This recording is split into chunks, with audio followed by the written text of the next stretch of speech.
नमस्कार, आप देख रहे हैं मिरर मीडिया। मैं हूं अनुपम कुमार। हमारे खास कार्यक्रम खबरनामा में आपका स्वागत है। बढ़ते हैं आज की सुर्खियों की ओर।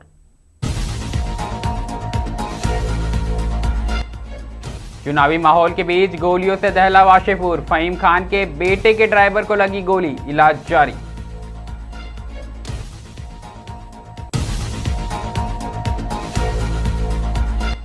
माता पिता की सेवा नहीं तो घर से बेदखली, झारखंड हाईकोर्ट का सख्त संदेश।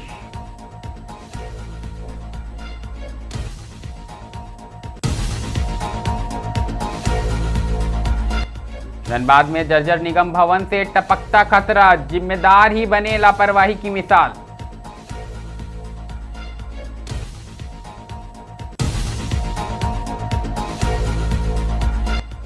चौबीस फरवरी को बदलेगा झारखंड का मौसम, कई इलाकों में मेघ गर्जन और बूंदाबूंदी के आसार।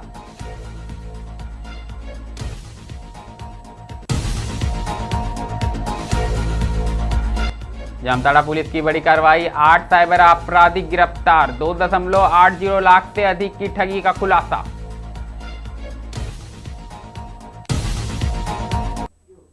अब खबरें विस्तार से।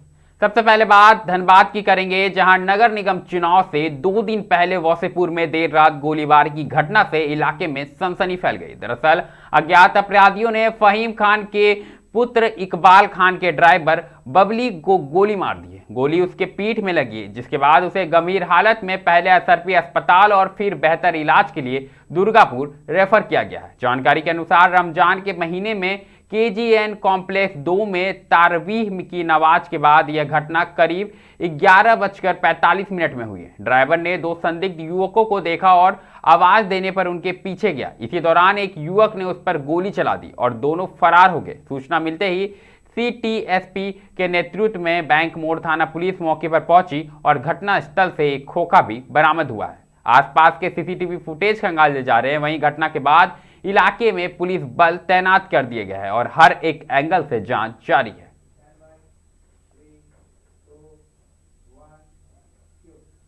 झारखंड हाईकोर्ट ने एक महत्वपूर्ण फैसले में स्पष्ट कर दिया है कि माता पिता की सेवा और देखभाल केवल नैतिक जिम्मेदारी ही नहीं बल्कि कानूनी कर्तव्य भी है। दरअसल अदालत ने एक मामले की सुनवाई करते हुए बेटे और बहू को संपत्ति से बेदखल करने के आदेश को बरकरार रखा और कहा कि उत्तराधिकारी का अधिकार कर्तव्य से अलग नहीं हो सकता। हाईकोर्ट ने अपने आदेश में कहा कि यदि संतान माता पिता की देखभाल नहीं करती और उनके साथ दुर्व्यवहार करती है तो माता पिता को अपनी संपत्ति की सुरक्षा और सम्मानपूर्वक जीवन जीने का पूरा अधिकार है। अदालत ने यह भी दोहराया कि माता पिता एवं वरिष्ठ नागरिकों के भरण पोषण और संरक्षण से संबंधित कानून का उद्देश्य बुजुर्गों को सम्मानजनक जीवन प्रदान करना है। मामले में शिकायत थी कि बेटा और बहू वृद्ध माता पिता के साथ अमानवीय व्यवहार कर रहे थे और उनकी संपत्ति पर कब्जा जमाए हुए थे। संबंधित प्राधिकार द्वारा बेदखली का आदेश पारित किया गया था, जिसे हाई कोर्ट में चुनौती दी गई थी। सुनवाई के बाद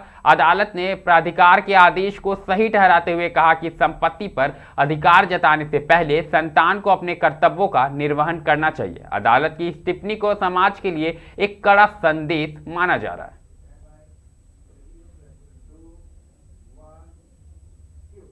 रुख एक बार फिर धनबाद का करेंगे, जहां शहर की सफाई, विकास और सुरक्षा की जिम्मेदारी जिस विभाग पर है उसी का भवन आज खुद बदहाली की तस्वीर बना हुआ है। दरअसल धनबाद नगर निगम का मुख्य कार्यालय इन दिनों जर्जर हालत में है। छत से झड़ता प्लास्टर, दीवारों से गिरता मलबा और जगह जगह उखड़ी पपड़ी किसी बड़े हादसे की आशंका को जन्म दे रही है। निगम कार्यालय परिसर से होकर रोज सैकड़ों लोग गुजरते हैं। कर्मचारी, आम नागरिक और आसपास के राहगीर हर दिन खतरे के साए में चलने को मजबूर है। कई स्थानों पर छत का प्लास्टर टूटकर गिर चुका है। बरसात के दिनों में स्थिति और भी भयावह हो जाती है, जब पानी रिसकर दीवारों को और कमजोर कर देता है। स्थानीय लोगों का कहना है कि कई बार शिकायत करने के बावजूद अब तक कोई ठोस पहल नहीं की गई है।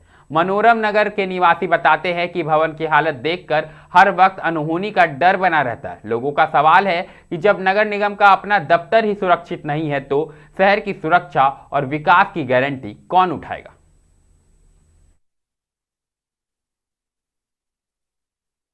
देखिए, जैसे कि बारिश के मौसम में तो बहुत होता है, गिरते ही रहता है। आए दिन डर बना हुआ रहता है। हम लोग साइड से निकल के जाते हैं या फिर ऊपर देख के जाते हैं कहीं गिर ना जाए। फिर कभी तो ऐसे अब किस चीज़ का पानी गिरता है, बाथरूम का गिरता है कि टंकी का गिरता है, वो भी एक दिक्कत होता है। कांच तो आए दिन गिरते रहता है, पूरा कांच टूटा हुआ है, ऊपर से गया हुआ है।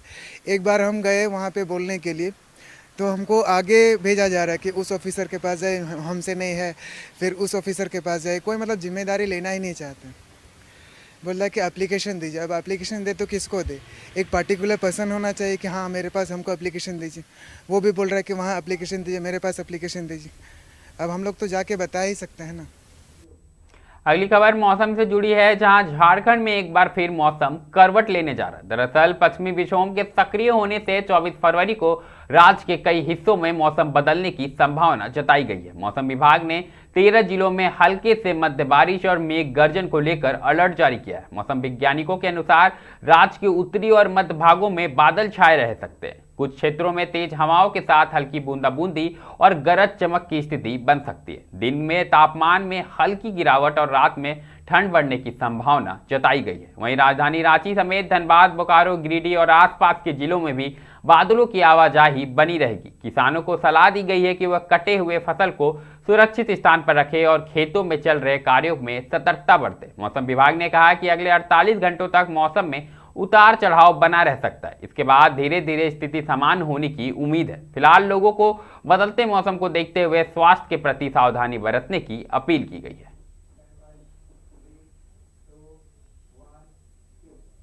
बात जामताड़ा की करेंगे, जहां साइबर अपराध के लिए बदनाम रहे जामताड़ा में पुलिस ने एक बार फिर बड़ी कार्रवाई करते हुए संगठित गिरोह का भंडाफोड़ किया है। दरअसल राजकुमार मेहता के नेतृत्व में साइबर अपराध थाना की टीम ने गुप्त सूचना के आधार पर नारायणपुर थाना क्षेत्र के ग्राम विक्रमडी और कर्माटाड़ थाना क्षेत्र के ग्राम नीच काजरा में छापेमारी कर 8 साइबर अपराधियों को गिरफ्तार किया है। छापेमारी के दौरान आरोपियों को रंगे हाथ पकड़ा गया। उनके पास से 20 मोबाइल फोन, 17 सिम कार्ड बरामद किए गए। प्रारंभिक जांच में 2,80,494.54 की ठगी की पुष्टि हुई है। पुलिस का मानना है कि यह रकम और भी बढ़ सकती है, क्योंकि जब्त मोबाइल व सिम कार्ड की फॉरेंसिक जांच जारी है। पुलिस जांच में सामने आया है कि आरोपी अलग अलग तरीकों से देश भर के लोगों को निशाना बना रहे थे। गिरोह फर्जी क्रेडिट कार्ड, बिजली बिल कटने की धमकी और कैशबैक स्कीम के जरिए लोगों को जाल बिछाकर फंसाने का कार्य करते थे। जामताड़ा साइबर थाना के द्वारा आज हम लोगों ने एक बड़ा रेड साइबर अपराधियों के विरुद्ध में किया था, जिसमें कर्माटाड़ थाना क्षेत्र में अलगचुआ और शतुआटाड़ से हम लोगों ने 3 साइबर अपराधियों को गिरफ्तार किए हैं। साथ ही साथ नारायणपुर के विक्रमडी से हम लोगों ने 5 साइबर अपराधियों की गिरफ्तारी हुई है। कुल 8 साइबर अपराधी की गिरफ्तारी हुई है। इन लोगों का जो मोडस ऑपरेंडी है वह खास करके बिजली बिल के नाम पर कैशबैक देने का ऑफर दिया जाता है, बैंक अकाउंट बंद होने का ऑफर दिया जाता है, आपका एटीएम कार्ड बंद होने का ऑफर दिया जाता है। साथ ही साथ इनके द्वारा जो है टाटा कार्ड और क्रेडिट कार्ड बनवाने के नाम पर जो है इनको डाउनलोड कराया जाता है और फिर इनके द्वारा जो है साइबर अपराध का काम किया जाता है। कुल 8 लोगों में से 3 लोग जो हैं अभी हाल फिलहाल में ही प्रतिबिंब ऐप और समन्वय पोर्टल से हम लोगों ने प्राप्त किया है, जिसमें विशाल मंडल के द्वारा 1,19,000 रुपया से ज्यादा की रकम की ठगी की गई है। विक्रम मंडल के द्वारा जो है 1,49,000 रुपये की ठगी की गई है और शौकत अंसारी के द्वारा 12,070 रुपये के आसपास की ठगी की गई है। खबरनामा में अभी के लिए फिलहाल इतना ही है। ऐसी तमाम खबरों से हम आपको अवगत कराते रहेंगे। बने रहें मिरर मीडिया के साथ।